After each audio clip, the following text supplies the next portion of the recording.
Hi, Danny. I'm so excited to welcome you to my monthly live conversation today. Welcome, everybody, whether you're watching live with us today on one of the platforms or will be watching at a later date.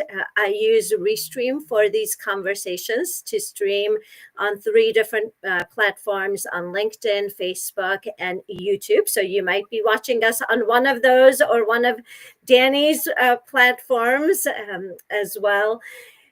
We're excited to have a conversation today about managing change, and we'll dive into that in a second. But couple of things to note. There is a slight delay in our streaming, so if we don't get to your question quickly or highlight your comment or welcome you right away, it's because of the delay. I would love to see who's joining us today, so please put hello in the chat. We'd love to see where people are from, whether it's your city and state or country, or your living room or your office. We'd love to know where folks are located this morning in California. And Danny, it's afternoon for you at this point, right? So we're covering all different time zones here. I am thrilled for today's conversation about tips and strategies for managing change. Danny, welcome. I'm really, really excited. I know you and I have talked about this topic quite a bit in the past, and we have a lot to cover during our short time together. When it comes to tips and strategies for managing change successfully, let's start with the human element. I think we've all heard the only thing constant in life is change, yet, Yes, it often brings discomfort or even fear for many of us. From your experience working with individuals and organizations, what are the primary psychological and emotional responses people typically have to change? Yeah, great. Well, thanks, Shake. Thanks for having me here. So exciting to delve into this topic with you.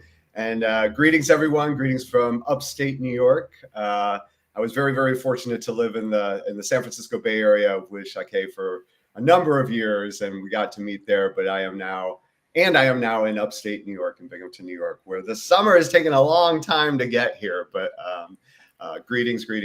So, and it's funny, even to think about things like, where's the damn summer? Where's the change I want, right? So there's the personal response that we have to change, period. But there's also the responses that we're having in the anticipation of change, the fear of change.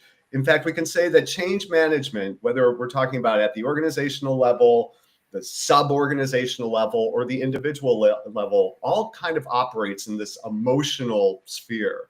And there's a kabillion reasons we can talk about what those are, but we all have a DNA almost that whether the science says that we're born with some of this or a lot of it is created. We have this relationship to change that can be very healthy, but for the most part, for most of us, it takes some work to understand how to best manage and lead change, because it doesn't come naturally.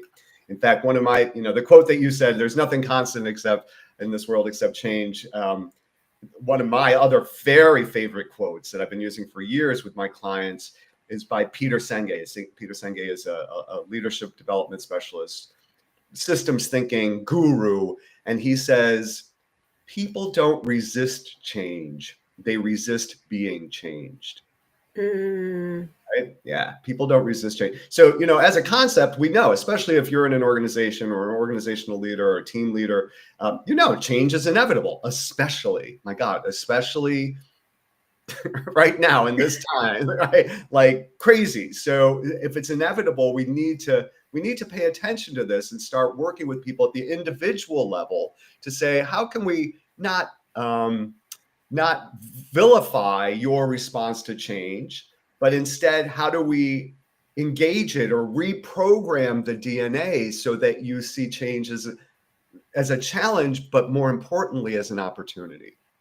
Mm, absolutely. And the interesting thing about change, I've certainly been in settings where people say, I love change. Right. You go first, That's right? another quote. Yes, that's exactly right. Yes. I love change, but how about you do it first? I did want to say a couple of shout outs to people who put info in the chat. Oh, Genevieve Getman-Soa says hello from Livermore. Welcome, Genevieve. Good to see you. Um, and Danny, we have a fellow New Yorker who's joined. crazy. I could see that in my thing. Yeah. Jacqueline Pingle Dave. I live in Binghamton. That's crazy. Um, I don't know you. We need to be in touch now. Absolutely. Connect with each other afterwards. That's LinkedIn, hysterical. certainly an easy way to do that. But Yeah. welcome and thanks for the shout outs from our participants. We'd love to know where else our viewers are. So drop us a note and certainly comments. Um, so we've talked a little bit about why change is challenging for us, right? And including when we're anticipating change and it's not happening. Um, in our description that we posted, it mentions breaking down complex transitions. So, how does perceiving change as complex Yes. versus manageable affect our ability to Yeah. deal with it effectively? It's a great question. Yeah. So with change, the change DNA that I'm talking about that each of us has, there tends to be a trigger or two that puts us into a primal response around change. So you think about so much of us of our wiring is based on evolutionary principles, and many years ago when we were walking around in the forest trying to figure out if this thing is going to eat me or we're going to eat it, we were constantly in this hyper vigilant stance for, is that a stick in the road or is it a snake, right? It's this constant worry. So that seems to have trickled down over the millennia and still stays with us in a very self defensive kind of way, right? It's a very practical approach, is to be wary of those things that we don't have control over.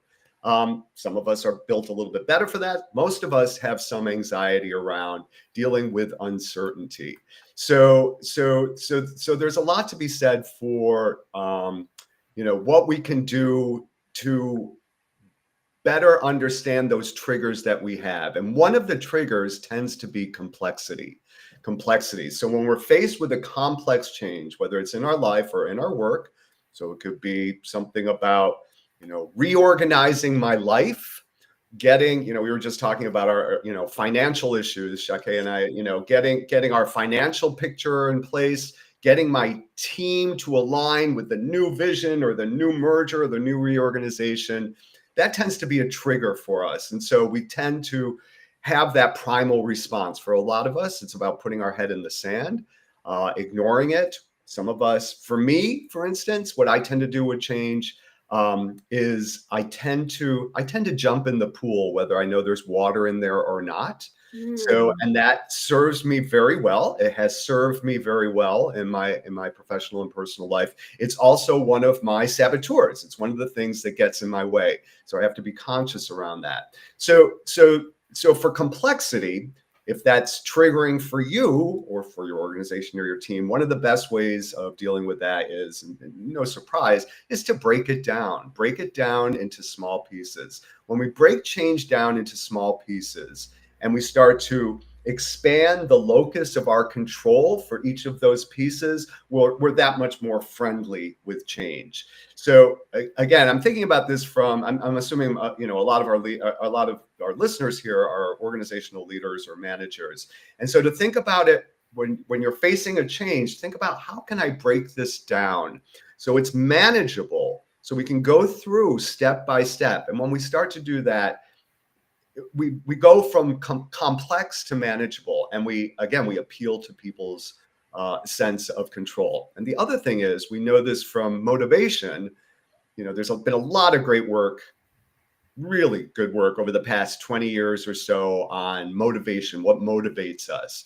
And Daniel Pink, who is one of the gurus on this, talks about the importance of, there are three things that we want when we are dealing with change, or when we are dealing with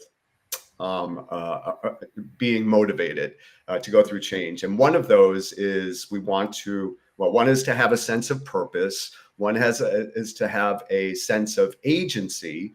And one is a sense of having a sense of wanting to be better or being an expert at that.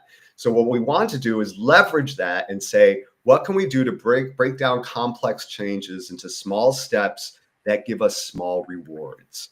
I'll say that again. Break down complex changes into small steps that give us small rewards, because those small rewards fit very much into the motivation rubric, right? If I have a small reward, I'm in control. I have agency. I want to be better.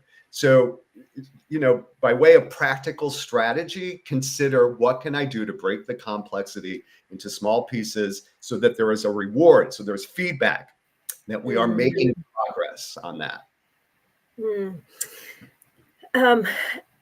I think the interesting thing that you mentioned, and I know we've talked about adult development theory and past conversations, and both of us have gone through the immunity to change training program and are certified facilitators of those things.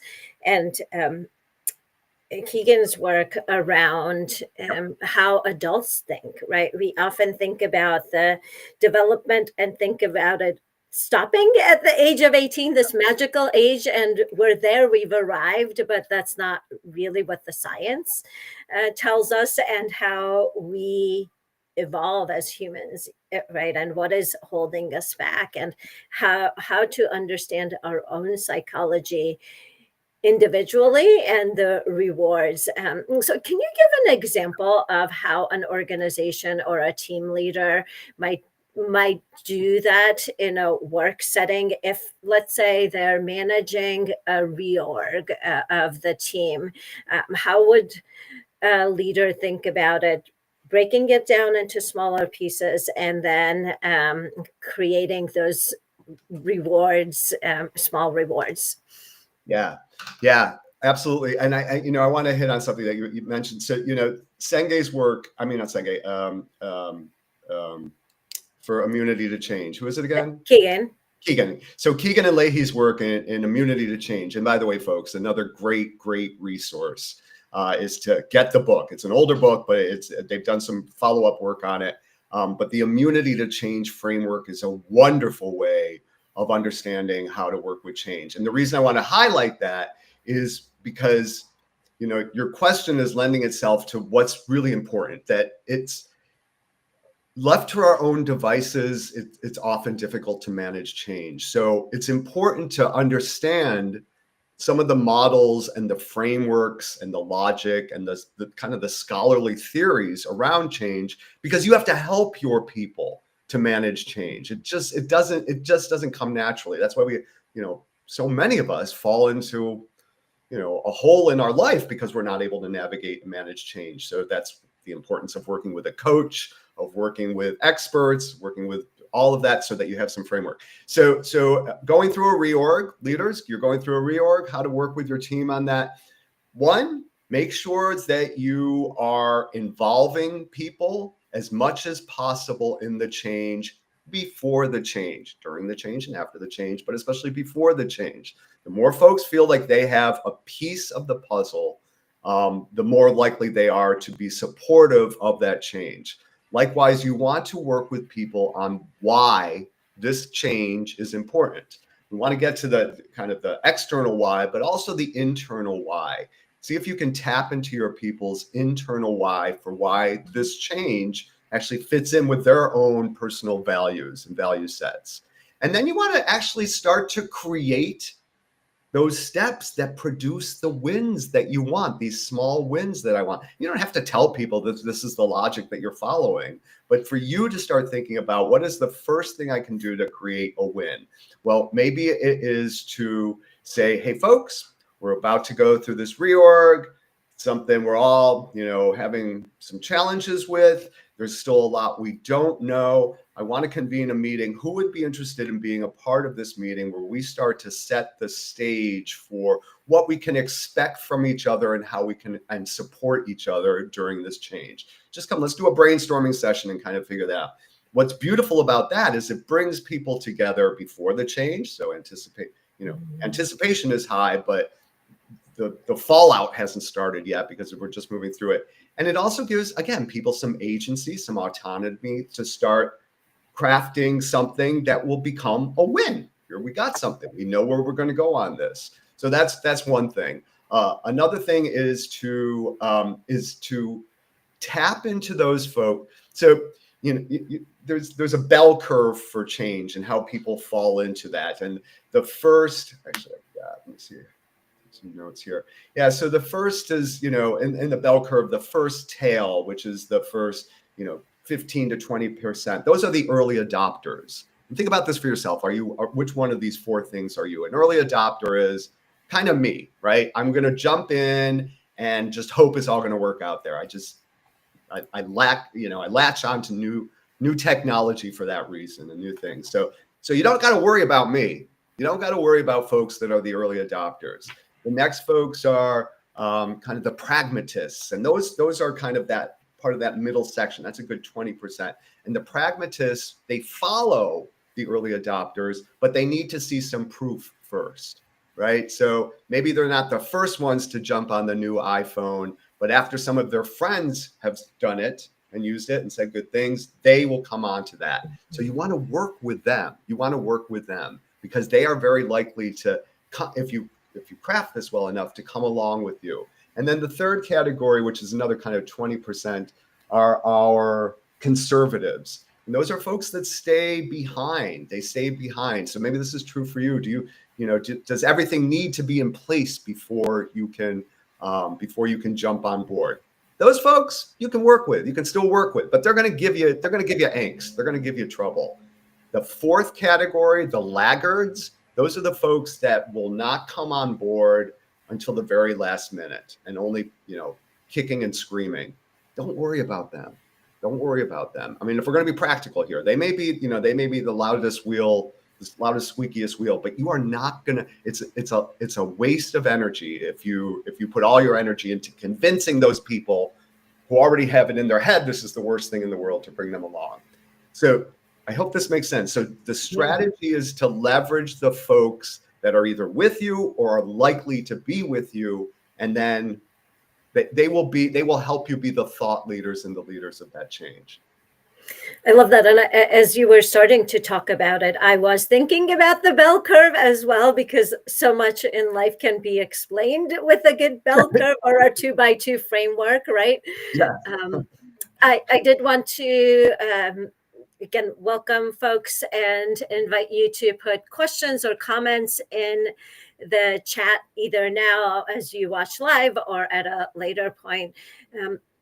Danny, the one thing I'm curious about is, can we be an early adopter in some aspects of our life when it comes to change and maybe wait for that proof of concept in other aspects? Because as you were talking, I was thinking about myself, and some things I feel like I'm right there, new tech, great, sign me up, I want to test it out.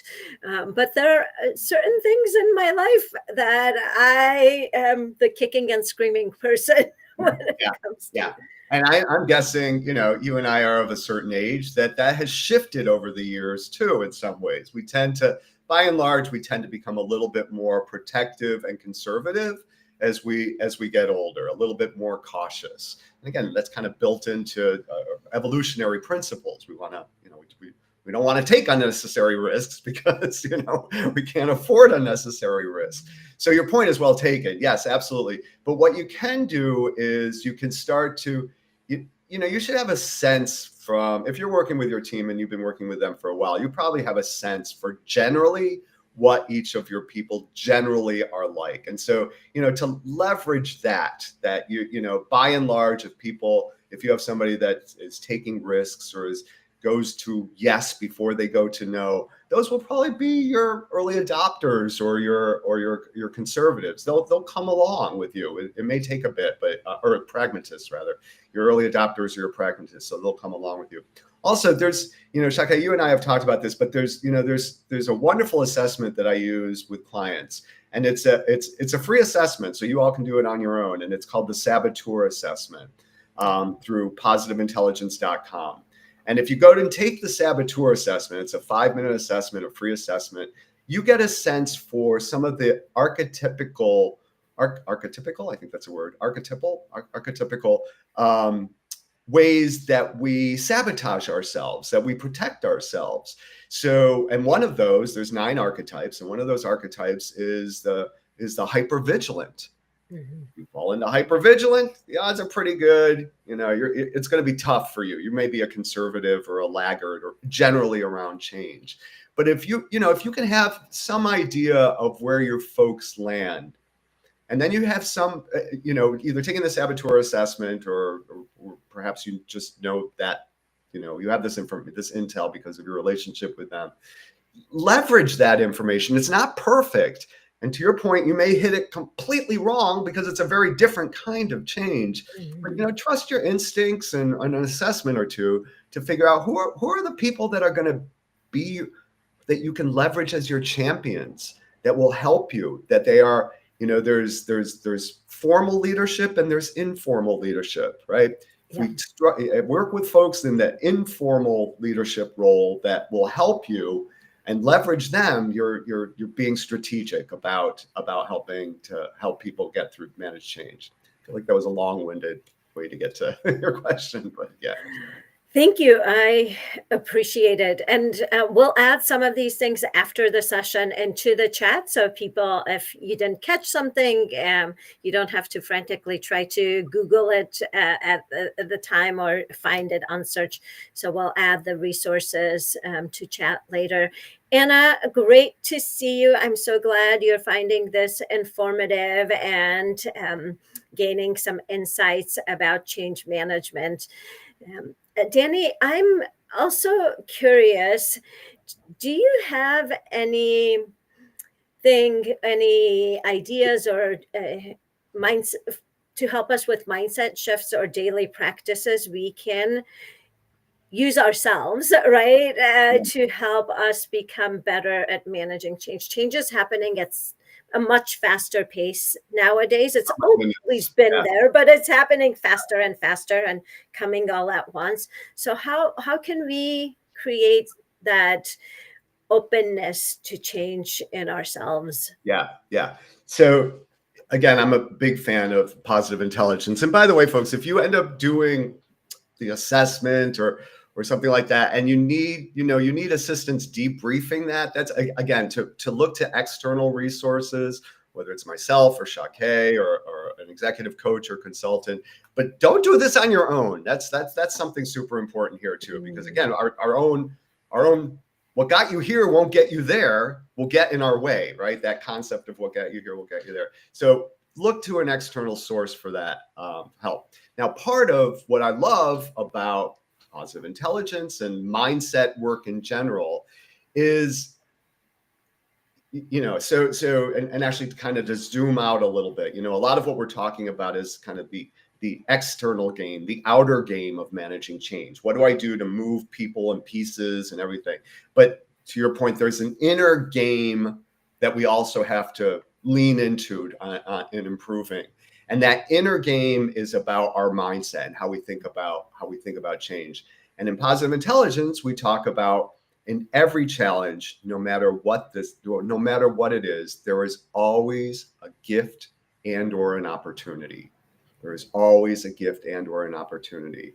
So that's my challenge to you all who are listening, is think about something that's coming up in your life, hopefully, or something that you've experienced in your life that was a change. Be careful. Don't make it too heavy. If your house just burned down, this isn't a good activity for that. But something that you got through relatively unscathed, but it was still a challenging change. And ask yourself, what was the gift or opportunity? And I guarantee you will be able to discover one.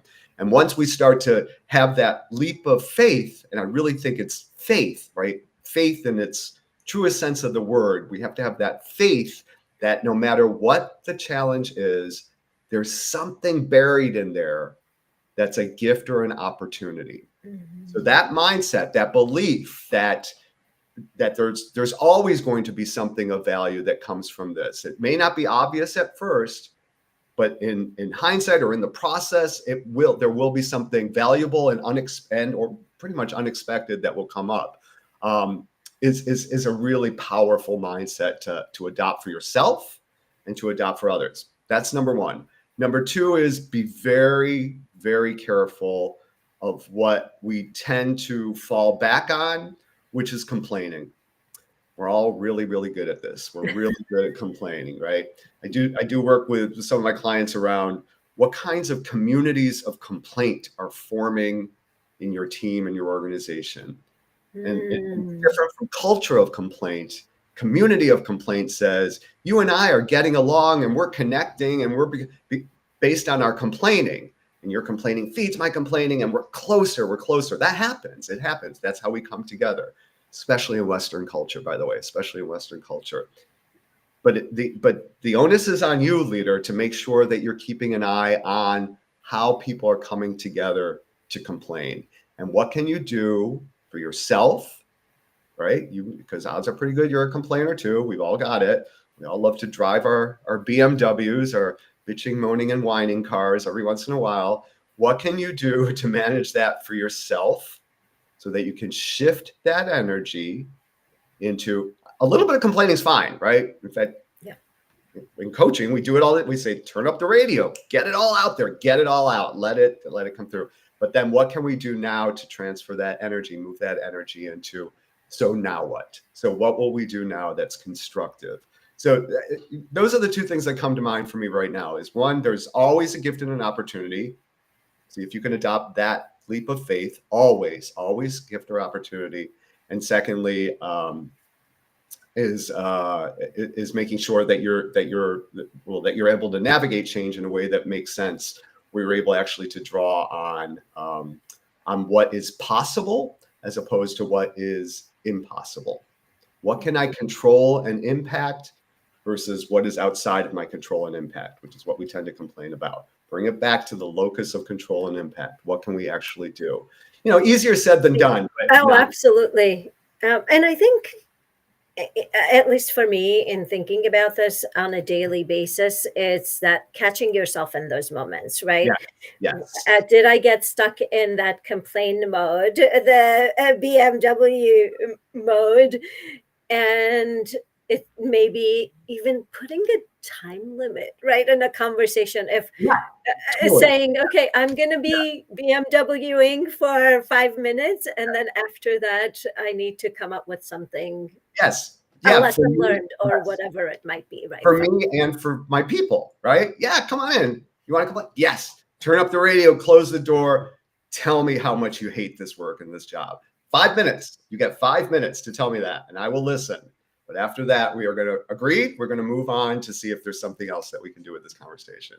It's amazing. It's amazing when you turn up the radio and let people purge this stuff.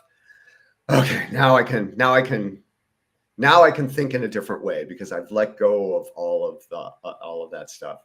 And I want to make sure I put in one more point. I know we're getting close to time here. The importance of, there are stages of change that we go through, and they tend to more or less follow kind of the stages of grief. Right? We're defending it, we're ignoring it, then we're bargaining with it, then we're pissed off about it, and then we start to make peace with it, and then we finally engage with it. And that's okay. That's the way change happens. And all of those stages are important. But to recognize where you are in that process and what will you need to do to get to the next point. And the one thing I really wanted to bring forward as a practical strategy is to ritualize change. So what can we do to honor what was and perhaps look forward to what can be? but especially honoring what was. I often talk about it, back in the day anyway, when, you broke up with your boyfriend or girlfriend and you took their picture and you burned it, lit it on fire and you put it right. That's a ritualizing. It's a way of saying something is gone and I can grieve that. So what can you do to ritualize and honor what has been to create space for what can be? It's a wonderful concept of, in order for something to live, something else has to die. Something has to die. So, but we can honor that death. A lot of times what we make the mistake of is not honoring the past, just looking at the future as the challenge and dealing with the challenge, but not giving space for the human condition of honoring what was before I move forward to what will be.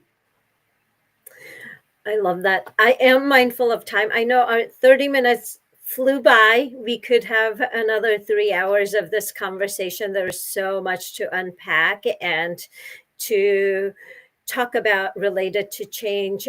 As I said to folks who are tuning in live or watching this later, we will put some of the resources in the chat just so you have additional information about it. Danny, any final words of wisdom or thoughts before we say goodbye to our audience and to each other during this live conversation? Well, I just wanted to say thank you. And thank you for all of you who are listening and interested in this. It really is, it's a fascinating field of study, change management. It keeps evolving. You don't have to know the whole thing, but pick up a book, pick up Immunity to Change or a Peter Senge book or a good article, or call me, talk to me, but have some framework for understanding change management. Don't just roll into it and expect your best self to be able to manage this. Everybody needs help around this. Everybody needs help. So do what you can to give yourself the resources so you scaffold around your your ability to successfully manage change.